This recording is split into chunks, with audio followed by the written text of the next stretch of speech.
Yo, on this channel I'll be teaching you the most easiest way, most fun way for you to learn Mandarin Chinese. Yeah, now, let's start learning. Buckle up. Hello everyone. Welcome to lesson 41 of Mandarin Chinese. Today, we are learning about the eighth vocabulary. A polar is called 极地. 极地. Peninsula is called 半岛.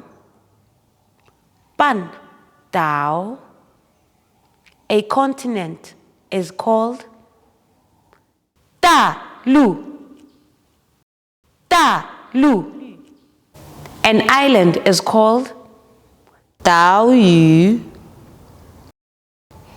岛屿. Now, let's review the words again. 极地.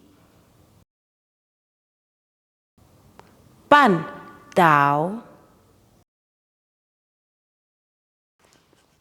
大陆. 岛屿.